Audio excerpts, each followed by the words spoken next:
All right. Hello, everyone. Welcome to the Everything Dodgeball podcast. I'm your host, Stefan Leitinger, and today I'm here with Mikey McGee.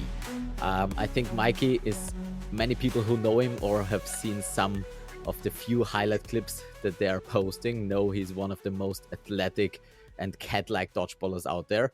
I think the first time I got to play against you, and it was also the first time I really got to see you, was at Vienna Calling it was 2 years ago, I think so. It must be Y- 24 or 23, 24, right? Yeah, I believe 24. Yeah. Yeah, so that was the first time I played opposite you, and I was like, who the hell is this guy? It was impossible to get you out, and it was just something I've never actually played against. And I've played a few guys and a few good guys as well, but that was something different. And so from then on out, we had a few clashes, and I got to see a bit more of you. And so I think the whole community would like to get to know. I know at least of a few young players, maybe MCO or someone like that, who really want to know how you get your like athletic skills and how they can try to copy the mighty McGee. So without any further ado, welcome to the show, Mikey. Mighty Mikey.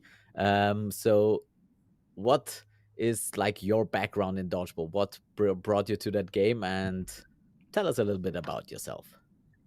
Yeah, I appreciate it, Stefan. Thanks for having me on, by the way. I've listened to a couple of your podcasts as well, Everything Dodgeball. So it's nice to be on. But yeah, I think what got me to where I am today, sadly to say for most people, is just born with some pretty ridiculous ADHD, never been able to sit still. And for the most part, that's just put me through a life of sports, soccer, baseball, basketball, boxing, and you know many backgrounds.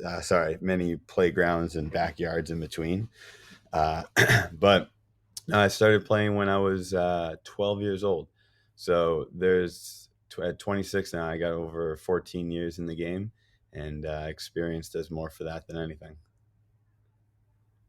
Absolutely. So genetics are definitely a huge factor. So I've seen some young boys trying to copying certain moves you did, and they more or less all fall on their faces if they try it. And I honestly don't even bother. So I think there's just something that are left for the young people and for people with those special genetics. So where did you get those genes from?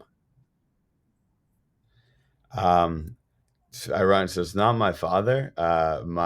It's got to be my mother because my brother and I both have good athletic ability. I think a little bit more natural than the average person. So I guess I got to thank mom for that. But that and the we never really got to stay at home as a kid. It was sports on sports on sports. Because if we weren't playing sports, we were causing trouble, and it's kind of still the same thing Okay, today. fair. Okay, yeah, okay. So that's maybe a lesson to take away for the young players. Just keep on playing sports and stay away from trouble. And so, if that leads to those results, maybe I should have tried that as well and gone a little bit harder in the youth. So, you're 26 now, still young in my opinion. And so, the body's still holding up. You've done a lot of athletics in the past, and you could obviously see like the transfer from different athletic backgrounds and skills that you bring into the game. And so, like, when I see you play, it just seems a bit different than anyone else. Like, what do you contribute that to, or how do you get your movement capabilities and the way you like to play dodgeball? Well, I mean, so a lot of when we get to play Austria and Vienna Calling, constantly people refer to me as a foam player. But before playing foam, I started on trampolines and at Sky Zone at UDC. So I spent the first 6 years without playing dodgeball on a hard floor.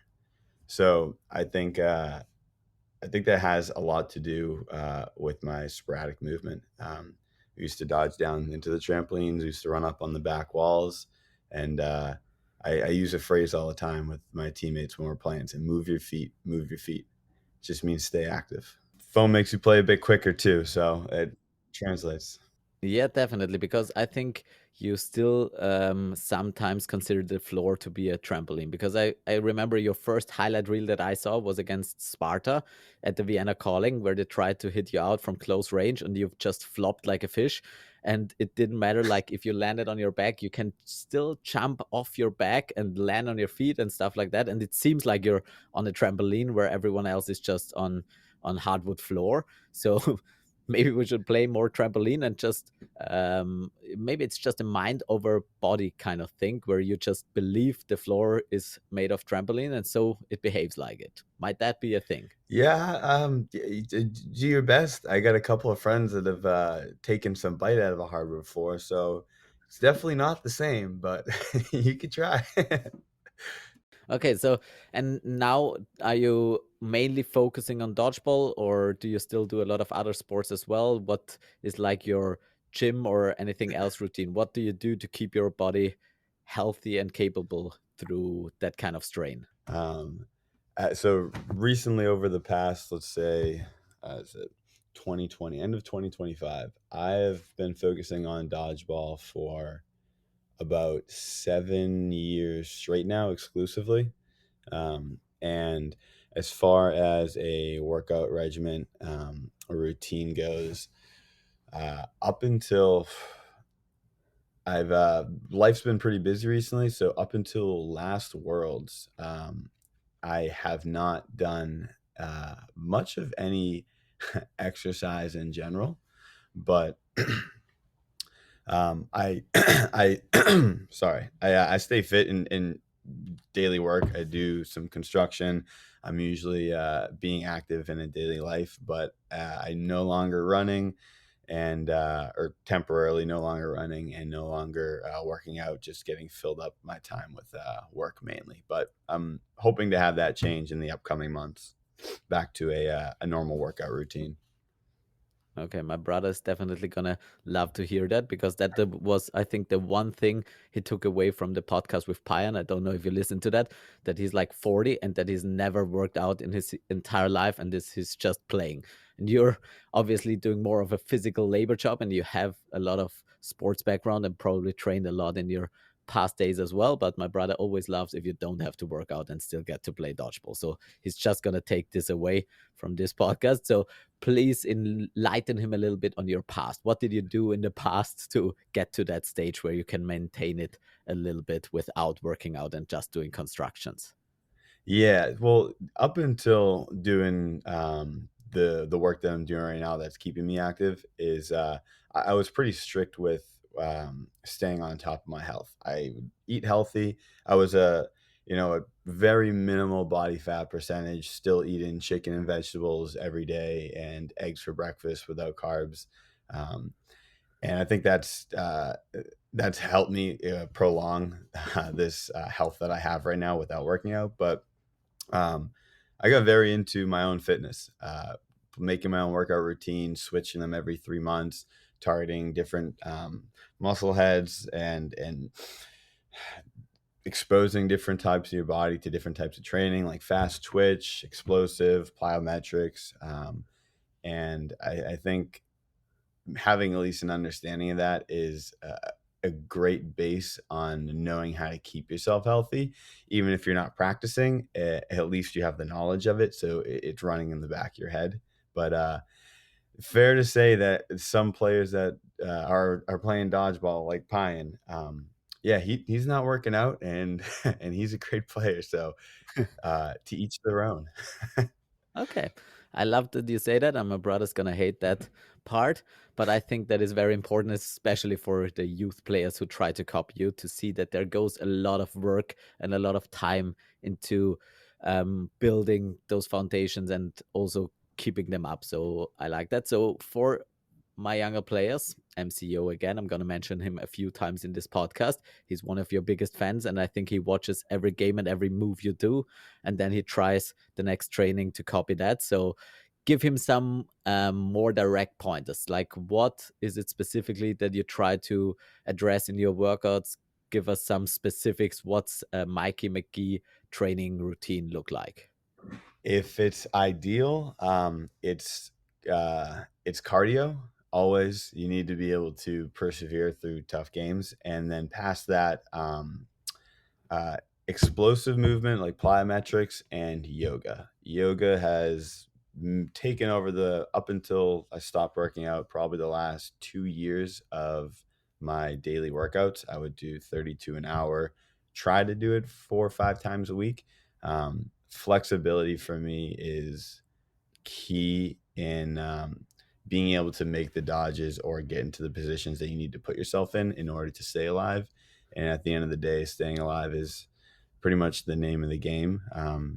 If if you're out, then you can't do anything for your team. So yoga really got me to a lot of dodges and Mm. staying alive that I don't think I could have gotten through without it. Okay, perfect. Do you have like a specific type of yoga that you follow, or do you have like a main YouTube channel that you like to follow? Something concrete and specific would be awesome. Yeah, I used to use or I use yoga with Cassandra. She's got Yeah. a few really good. I more specifically look in hip openers. Mhm. She got a few very good like hour hip routine. That's I used to love. Used to do it 3 4 days in a row. Awesome. Okay, that is perfect, and that is good to hear because we do like at least once a week. We do an athletic part in our training where I also do a lot of hip mobilization, 90-90 sits and stuff like that, where we try to work on the hip mobility, which is also a very important part for me now as an aging player. But I think like if the young people can start with that advantage, then that might them be able to start way ahead. So it's really nice for you to emphasize that.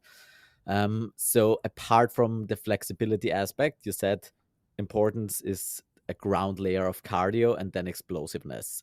So in a perfect world and in a perfect week where you would be a professional dodgeball player and don't have to do your normal job, what would a perfect structured dodgeball routine look like to you? Perfect structured dodgeball routine. I used to do so your sprints and then, or say, 30 seconds or a minute of everything you got for cardio, and then small breaks of rest in between. Not rest, but light work. So sprints and then a jog, sprints and then a jog. Typically do about 30-second sprints, and then about a 30 to a minute second jog. That would usually Mhm. fluctuate depending on how far along or how many sprints I've done and how winded I get. But that would be cardio for the most part.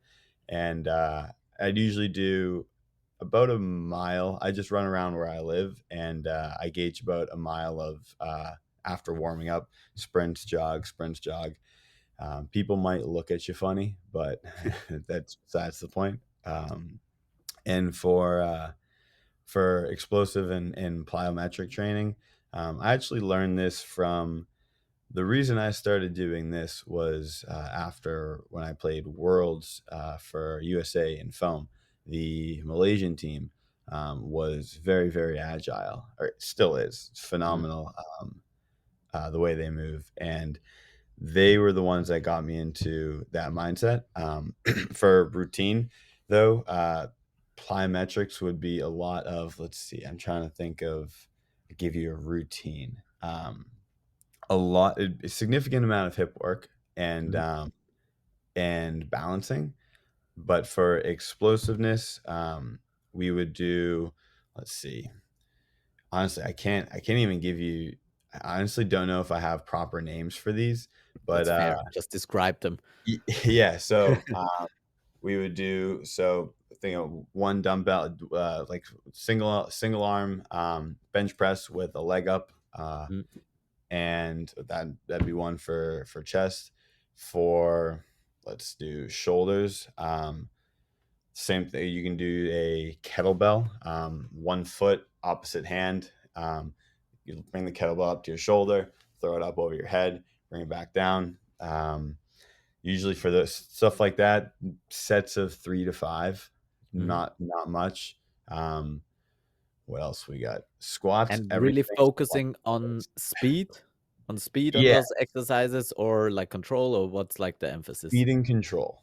Mhm. speed, explosiveness, and control. On the way, always on the extension of the exercise, it is speed, explosiveness, and control.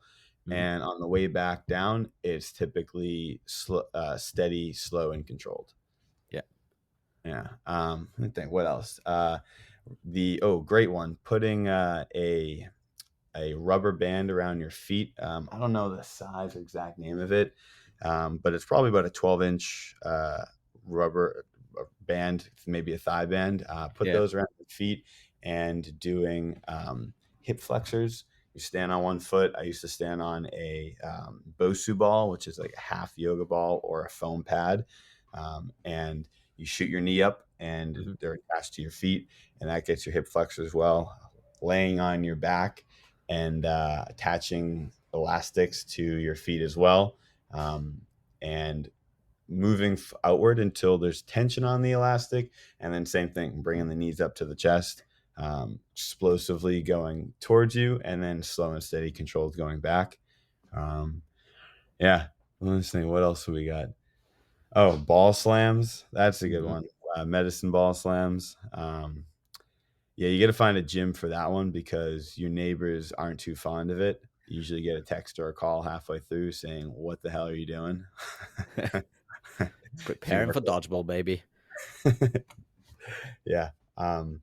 Yeah, that's a lot of it can be associated to a baseball pitcher's throwing routine, Yeah. or yeah, or even football, American football quarterback. Mhm. Okay, so what I'm hearing is like high intensity cardio slash sprint interval trainings where you go like all out and then a little bit of a resting period in between, but also always keeping moving, which like sort of um, mimics the way you have to do lots of bursts in a dodgeball game, and in between you can stand a little back on the back line, and then some mainly sprinting mechanics, speed work, like the drills you said with loop bands, where you really work those hip flexors and try to get those legs as fast as possible, and then also explosive stuff for shoulders and upper body. Yeah, I think those are all really good exercises. So, like, do you bring those exercises out of your past training regimens, where you said like baseball or football or soccer or something, or is that something you just um, got together over time, or where do you get your workouts from, apart from Cassandra? So so I've done my fair share of PT in my life, and one of the last physical therapists I saw was a used to be a pitching coach for the Red Sox minor league team, and he gave me a lot of actually what I learned in relevance to throwing and core strength, hip flexors, rotation of your torso, and getting that power from there is came from him. He was the start of my um, the me digging into that hole of how to get more power out of your throw. How can you get the extra 2, 3, 4, 5% Mm. that you don't have, and from there was I did PT for a partially torn tricep on my right arm, and after that, that opened me up to a whole new world of trying to figure out, like I said, how you can get that 2, 3, 4, 5% extra out of your throw. And majority of what I do in my life is done in excess. So if I find something that I enjoy doing or looking into or I'm interested in, it's usually done over the top. So once that can opened, I couldn't help myself. It was a deep dive on my own time to get all those answers, workout routines, and for the most part, back when I was training for Worlds, for foam and for cloth at the last two Worlds I participated in, most of that was done on my own, just through Google, internet, Mm. YouTube. Well, if you had to bring 5 exercises and tell them to MCO to improve his throwing mechanics and his throwing powers, what would those be? You can also do more if you want to, but maybe just Yeah, like your favorites. let's see. Medicine ball slam is phenomenal for 5 exercises for throwing medicine ball slams. Nine. I don't know if you're familiar with the what 90/90s are, if that's even the proper term, but it's putting a long elastic band. It's one of those ones that are probably, I don't know, like 3 feet long. They get different colors like red, green, blue. They're all like 10, Yeah. 20, 30, 40 pounds. One of those, putting that at between your waist and your torso height, Mhm. getting your shoulder at a 90-degree angle and then your forearm at a 90-degree angle to your shoulder and rotating it up and uh, and then down. I'm Pitchers 90/90, I think would probably be the term for it. Yeah, we're Um, gonna look those up. So uh, basically, the band is on your waist, and you're restricting like the internal rotation. So once your arm turns forward, you restrict that movement and go slowly back eccentrically into external rotation. yeah, but the band, I should have rephrased that, is attached to something ahead of you. So Okay. it's not attached to you; it's attached to, say, I don't know, something a few feet away from you at about waist to, I don't Ah, know, okay, that makes sense. stomach So it's height. external rotations in basically a throwing position. Yeah, you're sitting there like that, and your Yeah, arm with yeah. um, that one's phenomenal for your shoulders. T For something I think that goes untalked about too is longevity in your arm. Mhm. T's and Y's with 1 pound dumbbells is unbelievable for your longevity. I used to do uh, 3 sets of 10. It would be 1 set. So you put your chest on a pad, or something elevated where your arms could hang freely, and T's would be your arms going straight out to the side, and Y's would be going at an angle that would make a Y. I would do hold up one arm with the weight, and then the other one would do a set of 10. And then you go to the other arm and do a set of 10. Then you go to the other arm again, set of 10, other arm, set of 10, other arm, set of 10, other arm, set of 10. 60 total reps for Okay. 1 set, and then 3 sets of that. That seems Um, murderous. I love it. Okay, yeah, I'm definitely mental incorporating into some routines. Probably not my own, but someone else's. that so those two phenomenal for your upper, for your core, for your back, core, shoulder, and then for, let's think, hips. Um, I got this exercise from PJ Performance, I believe is his name. He trains NBA athletes in explosiveness. He is a phenomenal trainer, and his workouts are very, very good. I think it's PJF Performance. It's been a while, but I bought his program probably like 5 years ago. PJF. Yeah, PJF Performance. He has a lot of very, very good workout routines, and it's all based around explosivity Mhm. and rotation, I guess. Yeah. But he has a phenomenal one where you put your it's a squat, a hip flexor squat stretch. You'd put your hands up overhead, stretch out your torso, and then you'd go down, touch your toes. From there, you'd go into a deep squat. Mhm. The goal is to have your heels on the ground, and then you would, as you're in a deep squat, you'd lift your arms up overhead, trying to stretch out your chest and your shoulders and lift up your chest while staying in the squat. And then you'd hold that for 3 seconds, and then you'd stand up. And Mhm. if you don't do this, I promise you it'll probably take like 3 months before you can stand on your heels without falling backwards. um, Absolutely. So that is good that you said that we incorporate something quite similar in our training routine as well, where we go down into a deep squatting position and then straighten the arms left and right to our head and extend them completely and go down again, and also do rotations in that position where we like lock one elbow to a knee and then rotate the other way, the elbow up to the ceiling.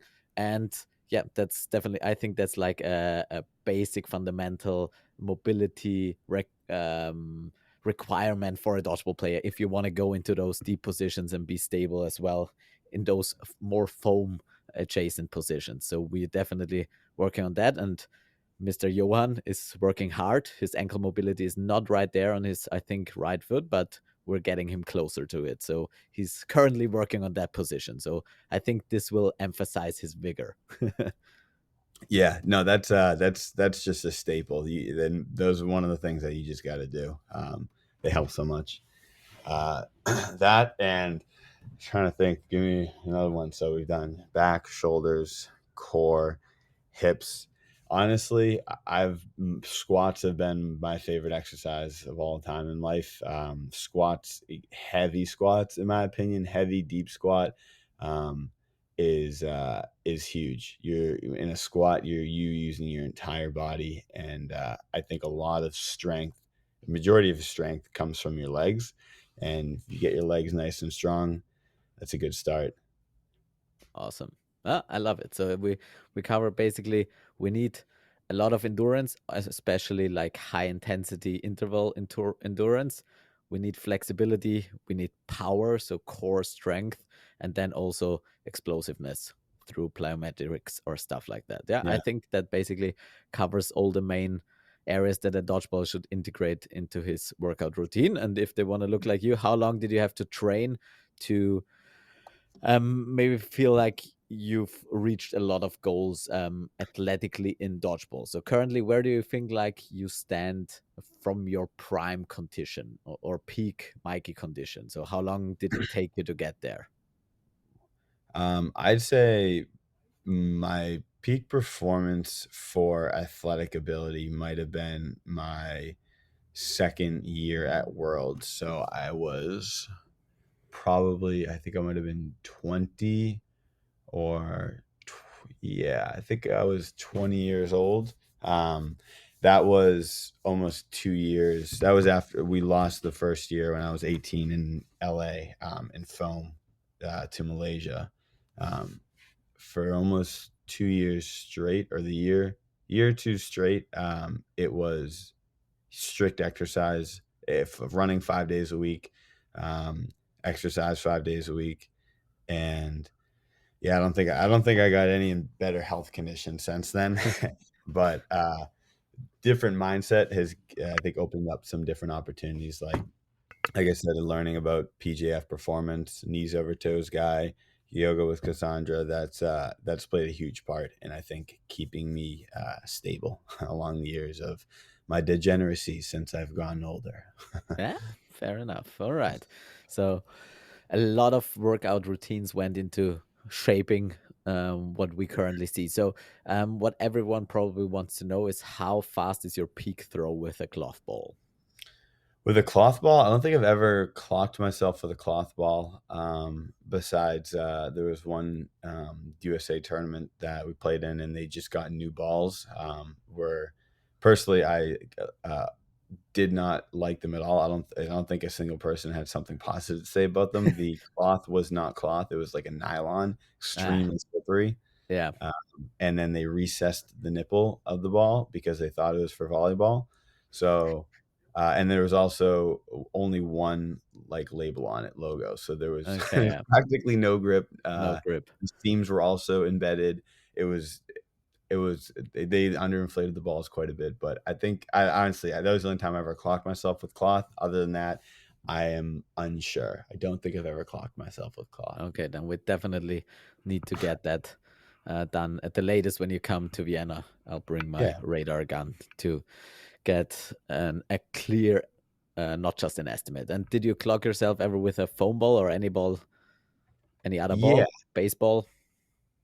Foam ball, I for the USA Combine on I think my first year or second year, I used to line up like a pool noodle, and I think I did like 73 or 76 or something. 73, I think.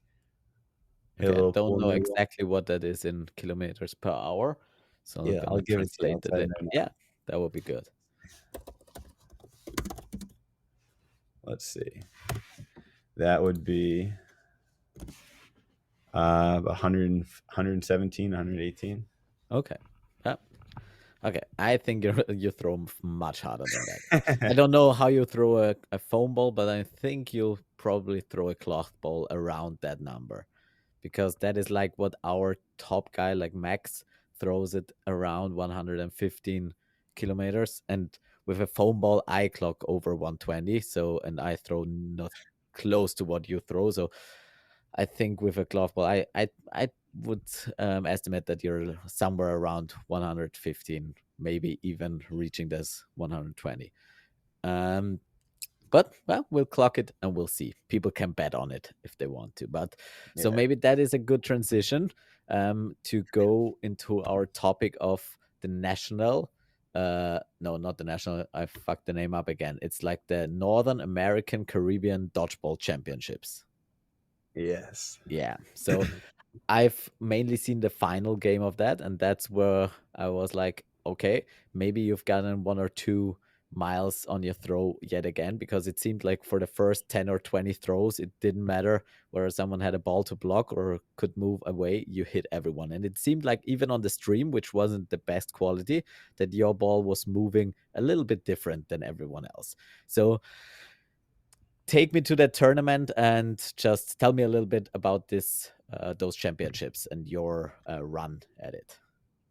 Yeah, honestly, that was a great tournament. It was Puerto Rico showed up late. It was kind of a last minute. I wouldn't say too much of a last minute, but a last minute getting there for a lot of us.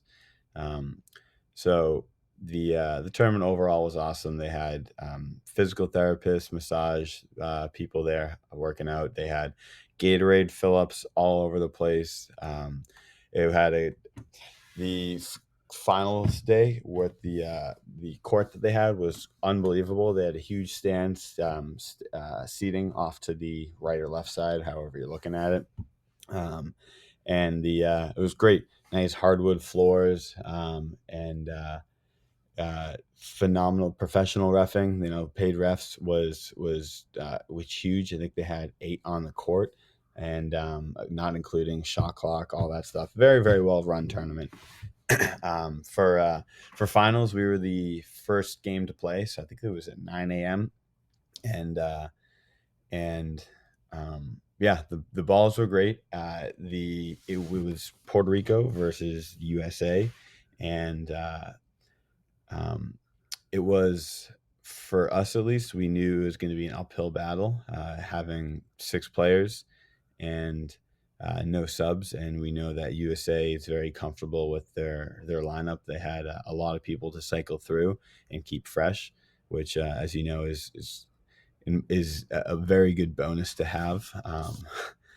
Uh, and We had spent the night prior watching film for a couple of hours, and we tried to go in with the best mindset possible on what we needed to do, and we felt very strongly that we knew we needed to do, and it was a great tournament. It was a back and forth. I think Puerto Rico went up probably the first.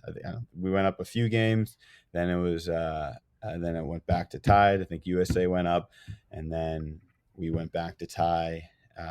And the final game, and it went to an overtime, which USA won. Yeah. Okay. Yeah.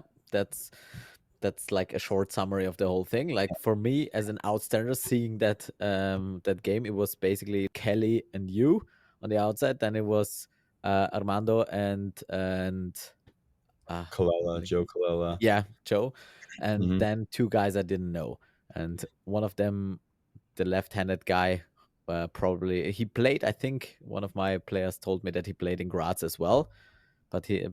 definitely like experience wise and skill wise, there was a lot of a lot of difference on that team, I'd say. And so it was like a tough burden to pull. I saw you often take 2 balls and not give the second ball to someone else, which seems egoistic, but in that situation was definitely the right call. And so there were lots of sets where you and Kelly pretty much had to eliminate the whole team on your own. And so, how did that feel playing 40 minutes against Team USA with less help than you could have had?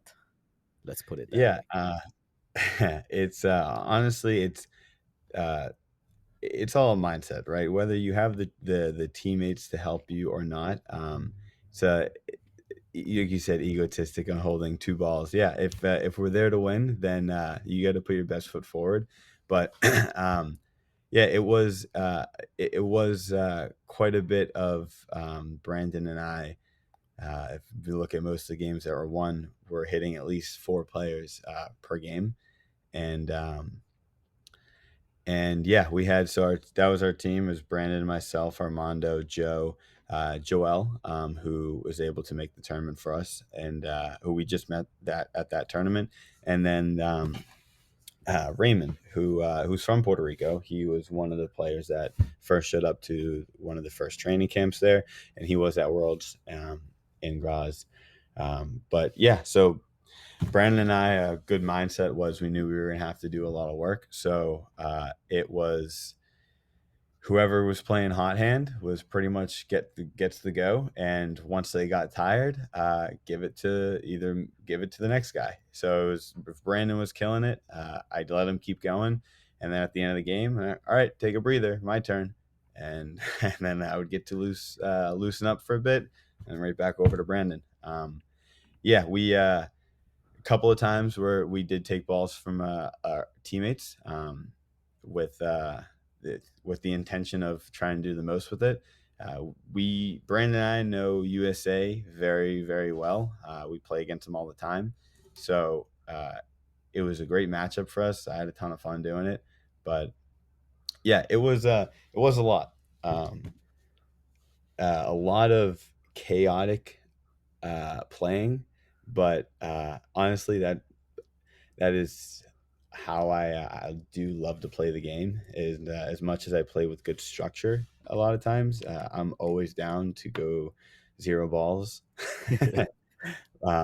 So it made it a lot of fun. It was actually it was a lot of fun for a tournament that didn't get the outcome that I wanted, um, but it was good overall. I had a Yeah, great time playing it, and it takes a good team to able to allow this to happen in good faith, right? Like yeah, Raymond, phenomenal recognition, and doesn't get mad, doesn't get upset that he doesn't get to go up with the ball.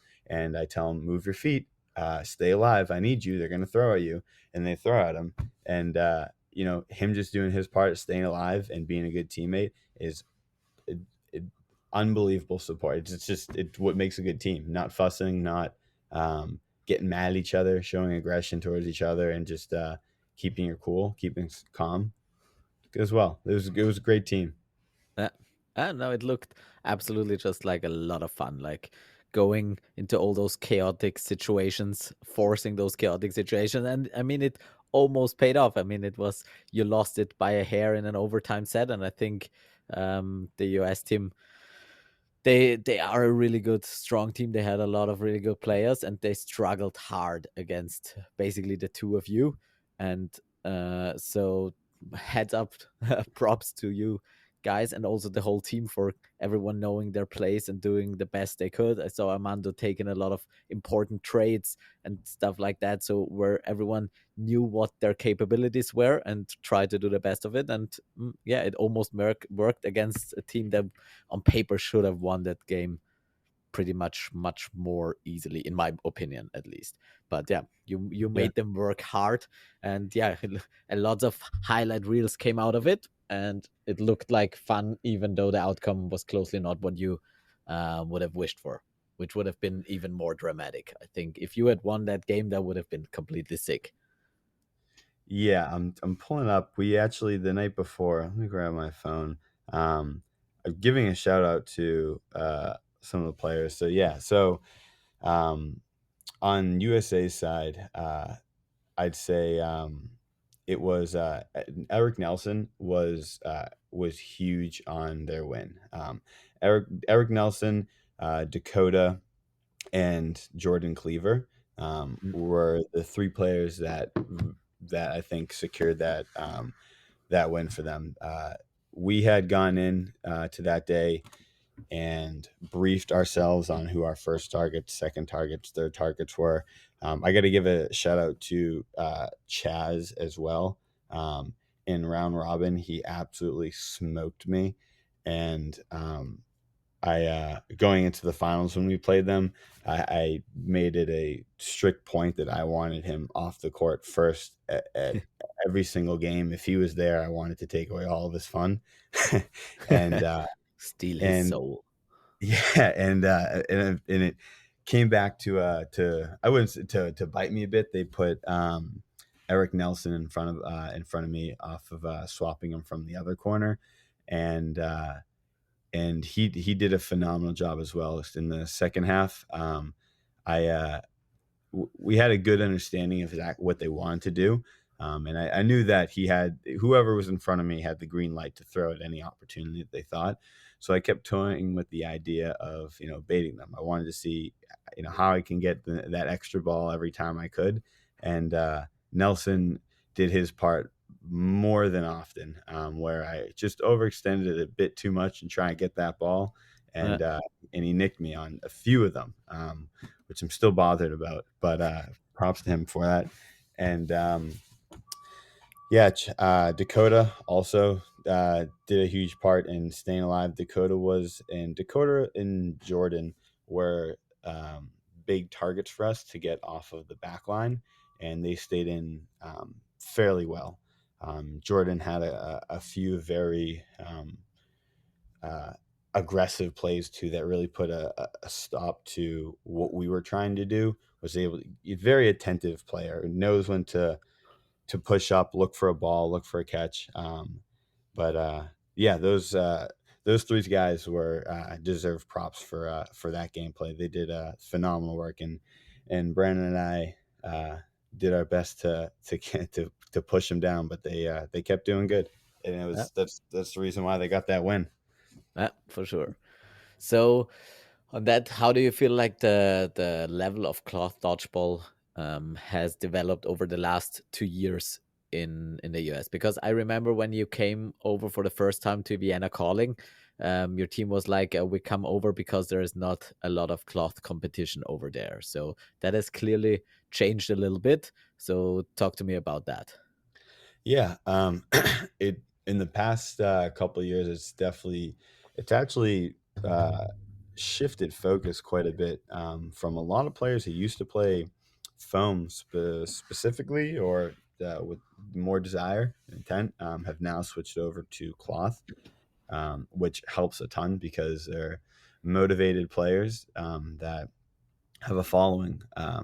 You know, players like Ketchum, Pine. Pine's been playing cloth for a bit, but these are guys that played foam for a very long time. I mean, I think Pine actually started dodgeball with cloth dodgeball, but now that we have a little bit larger groups shifting over to cloth, it's definitely been a transition. USA Dodgeball is taking their cloth a bit more seriously as well. The athletic competition level of the USA, I think it's fairly good. Something that lacks in the US is strategy and understanding of uh, I wouldn't say understanding the game, just a bit of strategy. The right things to do at the right moments uh, needs work, I think, in the U.S. compared to Europe. But it makes sense. You guys have been playing a lot longer, but it's definitely increased quite a bit. So it's very nice to see, and it's more enjoyable to be here now for it. Yeah, for sure. So what made you firstly switch from foam to cloth? That's a good question. Hmm. Foam to cloth, when and why? Um, well, I always kind of hated foam. It used to hurt my arm all the time. Okay.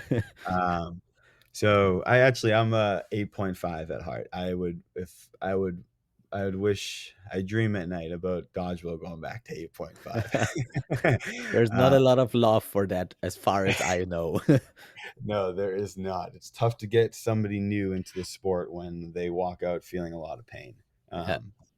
But no, so after I think USA our gold win for foam, that was when I had a little break from cloth from foam, and that was when cloth started getting introduced. I believe the following year, yeah, I had five teammates on Anarchy that played for USA um, cloth team, and since then, that a couple of Brandon Kelly was one of those players, and he really liked it. We started playing cloth at practice because of that. We used to doing foam and cloth, and I think I just kind of fell for it a bit more than foam. I do love the fast paced quickness of foam, but uh, cloth felt a little bit more to like home with 8.5. A lot of similarities. So I think just starting to play at practice in between those couple of years got my attention into it. And once we started going to Europe for those tournaments, Vienna Calling, French Open, stuff like that, the competition level is phenomenal. And I think that was what really hooked me was getting to play a lot of great corners like yourself. Like you said, as much as you remember that first time we matched up, I do as well. You haven't met too many guys that give you a struggle, and nor have I. So it it makes you motivated as an athlete. For sure. For sure, definitely. So basically, when was the switch? Was it between 2018 and 2022, somewhere around there, or even later? Do you mean like after Worlds 2022, where Brandon played for USA Cloth, or was it before that? Yeah, so it was leading up to that is when we started playing, and then after that was when we kind of made the transition. So it was after the 2022. I think that it kind of got locked in, Okay. where we started playing it often, and then uh, get a little bit more competitive with it, more motivated, and we started watching film, trying to understand Europe's point of view because it was a different set of rules that we were playing with. Yeah. Okay.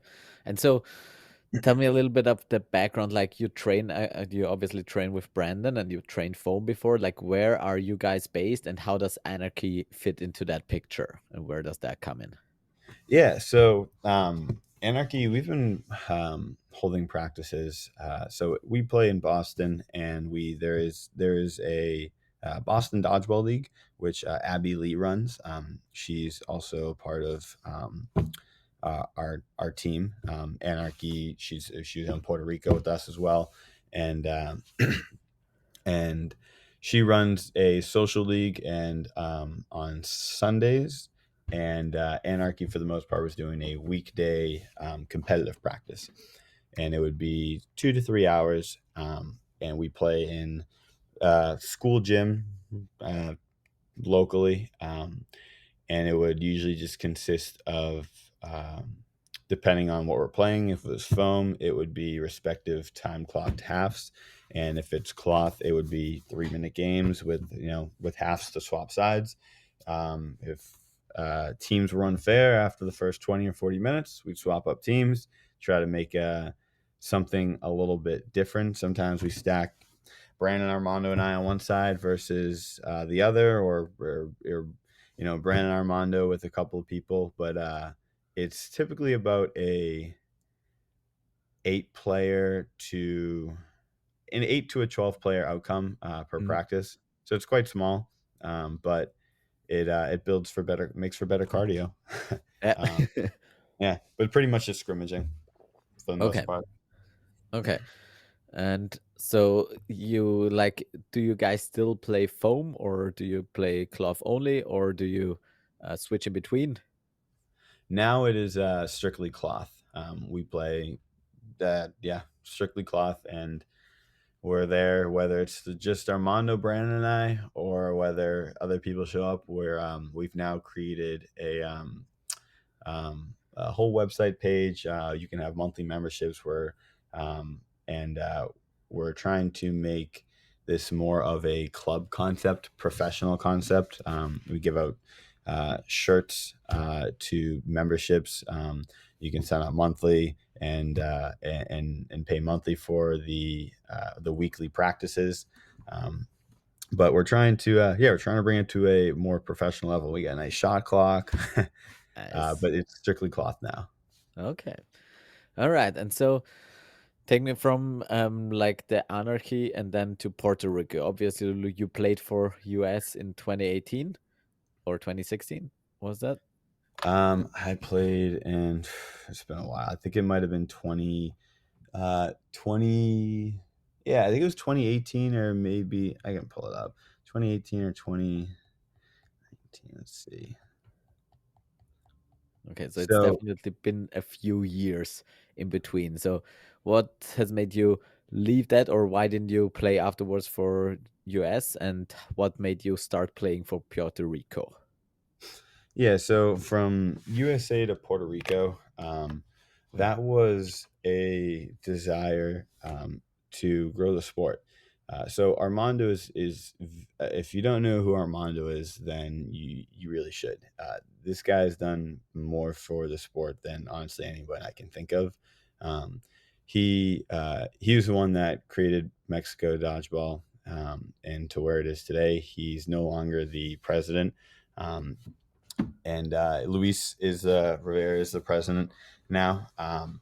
Uh, and but he created that. He hosted training camps in Mexico, where he'd rent a gym and he'd fly out to Mexico, living in the states, and host a dodgeball training camp. And sometimes he said no one would show up, and he'd fly all the way out there to do literally nothing. Sometimes few people would walk in, and he'd explain the sport of dodgeball to them.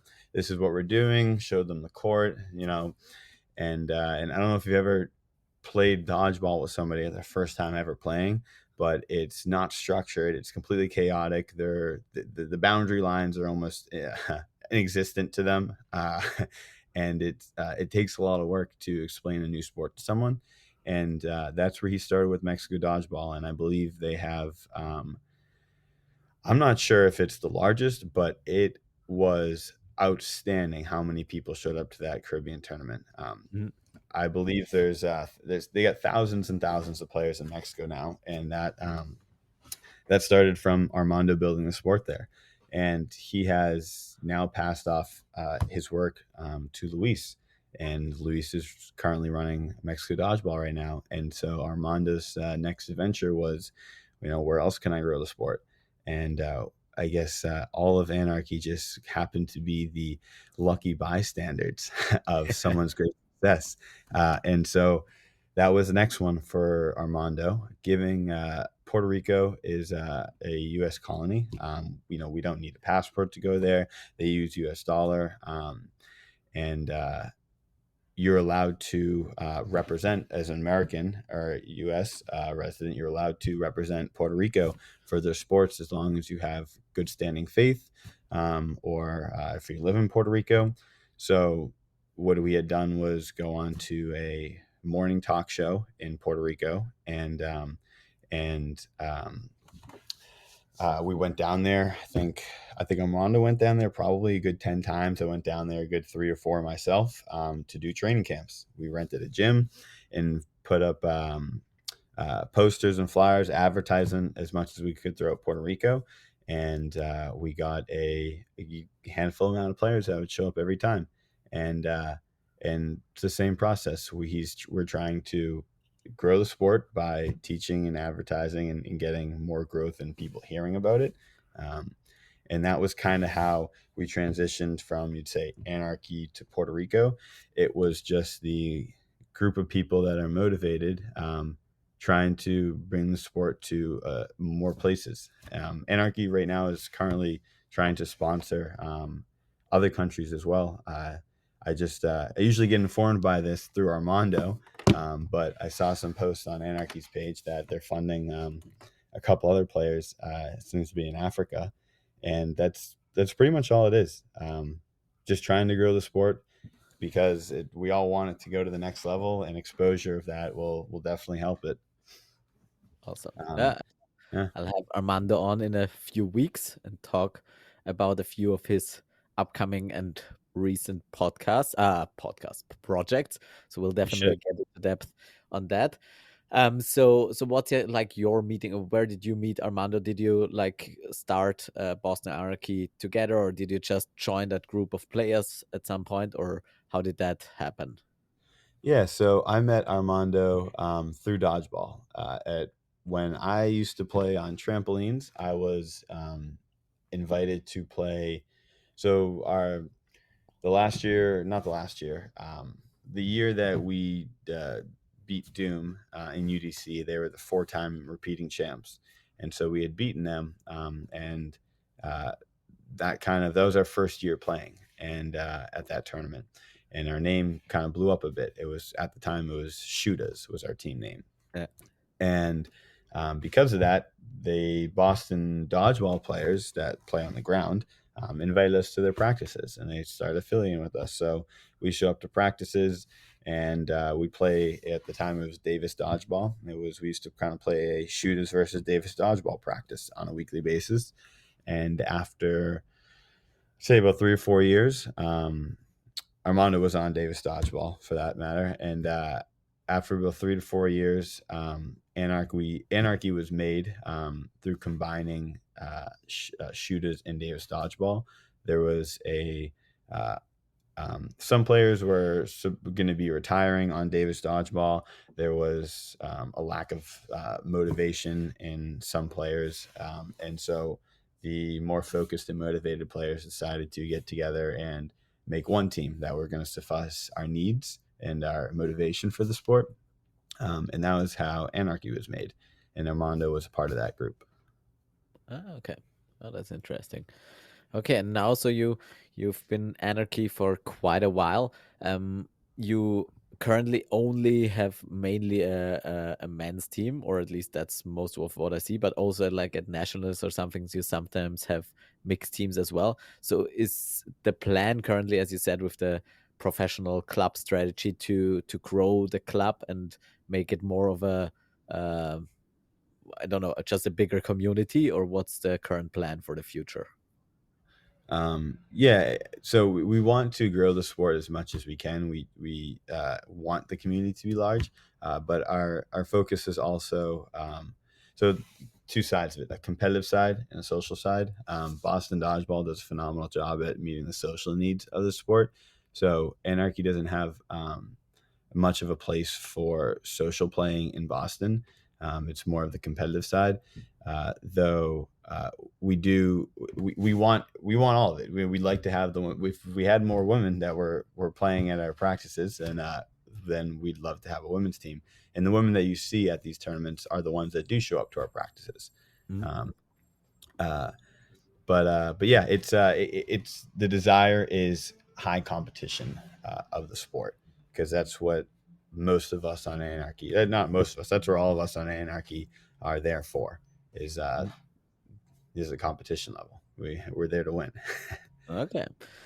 So what's like the plan for 2026? Obviously, this season there have been a few international tournaments, also nationals. What's like cloth in 2026 for Anarchy? It's going to be majority international tournaments.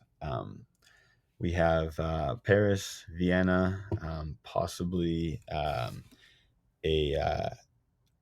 yeah, Vienna, Paris, nationals, along with what else do we have? I know those three off the top of my head. That's in the beginning of the year. Yeah. Towards the end of the year, I'm not too sure. I'm actually the guy that just shows up to the tournament like the day before, and I'm like, all right, where are we going? What are we doing? Who are we playing? Uh, and uh, Pre-planning isn't or for the sake of dodgeball. Uh, Besides watching film and doing strategy, I'm not usually well rounded on what tournaments we're playing at, Okay. we're going. So I'm probably the last guy on the team that would have those answers. Okay, perfect. Then I'll ask Armando. Probably he just hits you up and says, Mikey, go to this airport now. And you just go there. The destination is unknown. And then you just hit people once you land.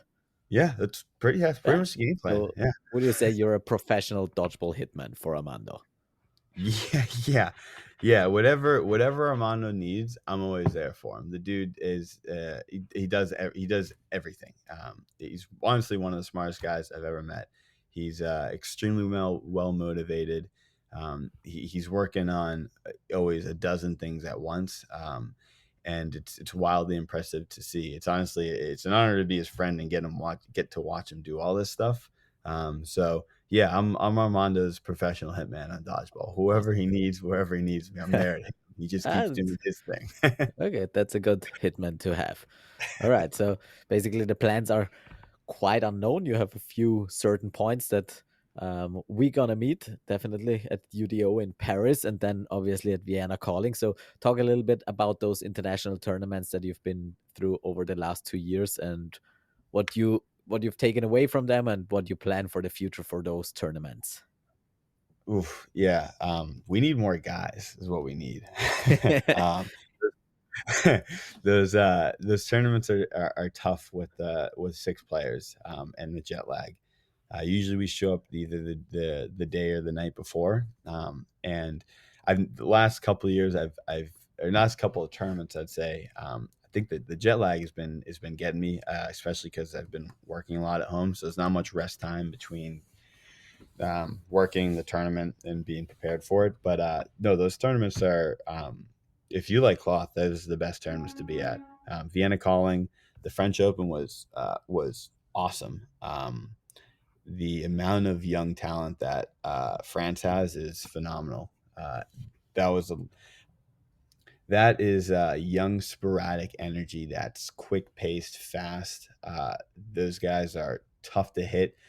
You maybe can catch them sleeping, maybe, but if they're looking, they move quick. And then obviously we got talking about Vienna Calling, Austria. You guys are running the show over there.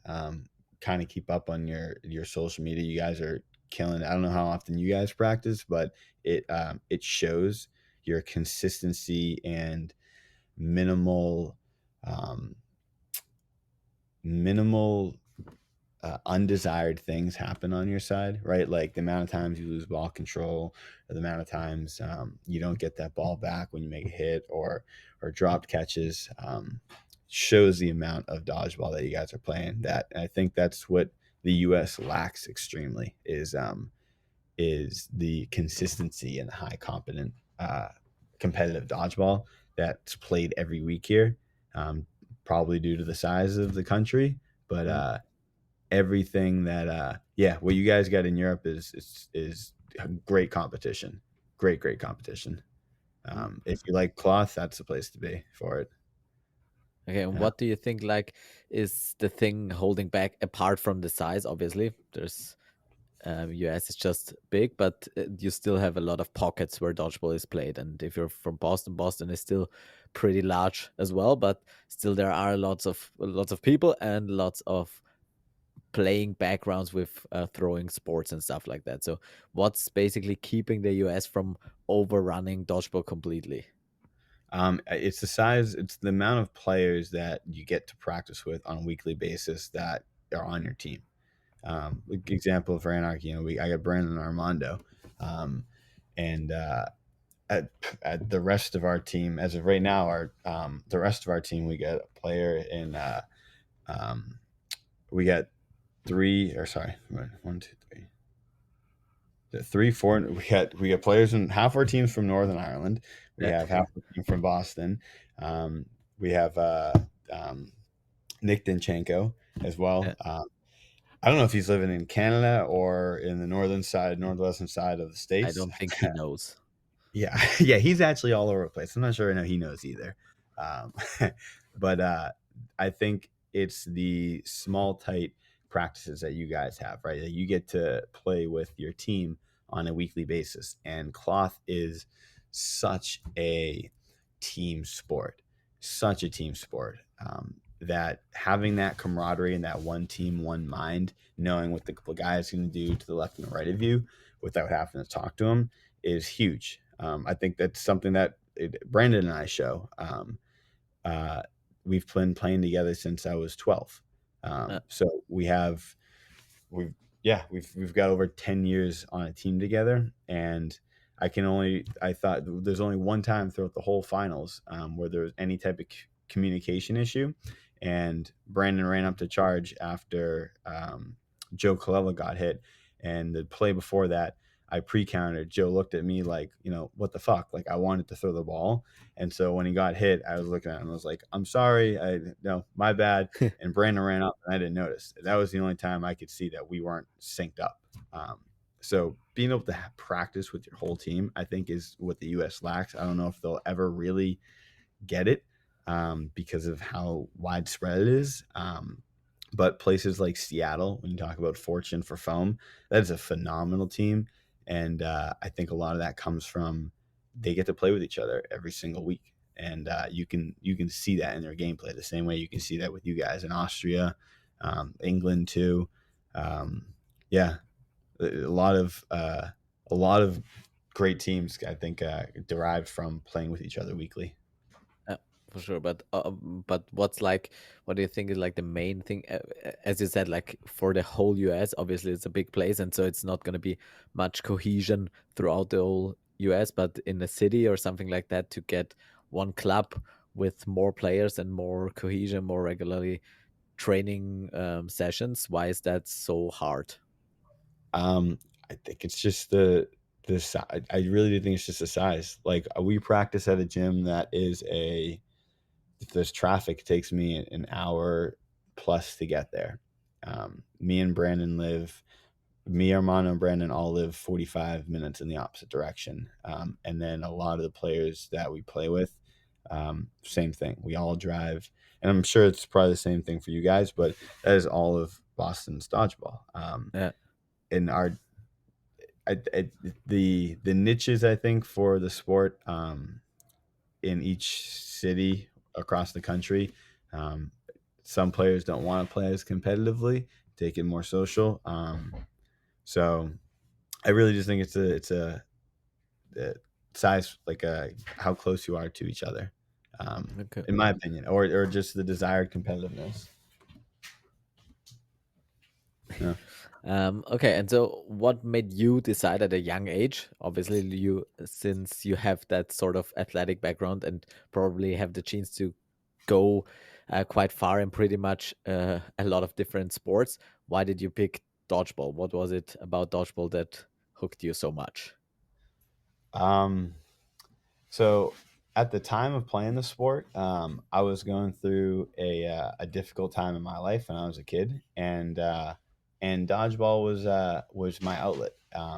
I I played 6 7 times a week at that time, and I just kind of fell in love with the sport, with the community, the people, and yeah, that's kind of how I got to where I was. It was a bit of a rock for me, in a tough time of life, and since then, I got good at it. And who doesn't like, something they're good at, right? That's fair. Okay, so back when you started, there seemed to be, at least where you were, a community or some sort of bigger community. Mhm. And like, is there something you said like on the recreational, on the social side in Boston, there is something like that, and it's just missing the step towards the competitive side. Um, but what's like missing for those younger player or those rec players to jump in with go all in basically? Um, I'm not any of these. I'm not, in anyone else's shoes but my own. So trying to put myself in that perspective, but, um, everything that I've ever done that I've enjoyed has been 120%, and and obsessive over. You could even say, I think it is just some of it's just a lack in motivation. I still get frustrated today. I'm usually the first one to show up at practice, and I'll only be there 5, 10, 15 minutes early. And majority of our practices, people walk in the door late. When I played competitive sports growing up for a team, that wasn't an option. You had to be there on time, otherwise you're getting benched. So the fact that I could just boil it down to simple things, like, you don't even show up on time. How do you expect or have the desire to want to be great if you can't do the small things right? And which just come from, the desire, the will, the want to be better. So, I think that, sometimes it has, that's got something to do with it. The motive, this self motivation, in each individual. Okay, so and so your motivation after 12 or 13 years of dodgeball seems to still be there. So what's like your plan for the next few years? Even though you don't have a plan, like what is it you still want to achieve with dodgeball, and where do you see yourself in the next few years in the sport? Honestly, the most fun that I've had in the past 5 years with dodgeball was teaching it to players in Puerto Rico that never had played the sport before. Extremely fulfilling, to teach somebody who wants to learn. That's currently what I do for work right now, and there's a huge fulfillment in um, yeah, teaching somebody who wants to learn. And if Puerto Rico dodgeball is able to hopefully continue in the path that it's going, get more training camps, get a larger community, supplying them with what they need. I would love to see the sport continue to grow, and I'd love to be a part of that. Other than that, I'll uh, I'll be by Brandon and Armando's side. That's the only foreseeable future I can tell you, my Boston boys. But um, yeah, I'd love to be able to grow the sport to new places. But past that, I'm playing dodgeball with Brandon and Armando, guaranteed. Wherever we're all going, so we're all doing it together. So they're the ones that have stuck around in Boston. So I'm not leaving them, and I'd hope it's the same. Awesome. So lots of loyalty and seeing that, yeah, teaching is fulfilling. That means you just need to get the right community or get more people into your gyms to be taught by Mighty McGee. So I think there are lots of people who would love the chance to be taught by you and learn dodgeball from you. So maybe you have to do some online programs or something and ask how much MCU would be willing to pay to get to the MacYo level that he wants to. So maybe you have to teach with the new possibilities that we have if no one wants to show up on time to your courts. But other than that, maybe someone will and get like find out what a privilege it is to get that kind of mentorship in the sport we have. Yeah, I think for me, for now, that's it. I absolutely look forward to playing against you at UDO, hopefully, and definitely seeing you there, also at Vienna Calling. And what else Armando has planned for you and me. So we'll see where we'll get to share the court or be opposite it. So that's definitely something I'm looking forward to. And yeah, I'm gonna try to still be able to get away from that freaking fast ball and try to hit you out even though you do your trampoline dodgeball moves. So I'm definitely looking forward to that in 2016. And yeah, and let's see where it gets us. Yeah, yeah, I'm looking forward to. You guys are always great competition. Um, and yeah, a couple of and a shout out actually I want to give is to Abby Lee. She's come a long way playing dodgeball, and even though she doesn't show up to practice always on time, she's always asking me questions, and I that's what I appreciate. I like uh, answering questions that are asked. I don't if you're not asking the questions, then who am I? I don't like to impose, but I love it. I love answering if you're gonna ask. So Awesome. Abby's always asking great questions in Boston, and she runs Boston Dodgeball. So if you're ever in town, reach out to her, and she'll get you set up. Awesome. Shout out Abby. And for someone who's also always late to practice, even though I'm often running it, which is not great, but it's just a way of things. So I can sort of appreciate that. And I get your point completely, but I still can't manage to find it in me to be always on time, or other people would say ever on time, but who knows? Yeah, Um, people get life and so kids. Tough. so if people reach out to you in the future and ask for a personalized dodgeball gym routine compiled of yoga with Cassandra, running sprints with Mikey McGee, and some GMF fitness, what was it? No, PJF performance. PGF performance. I think I Mhm. have them on my YouTube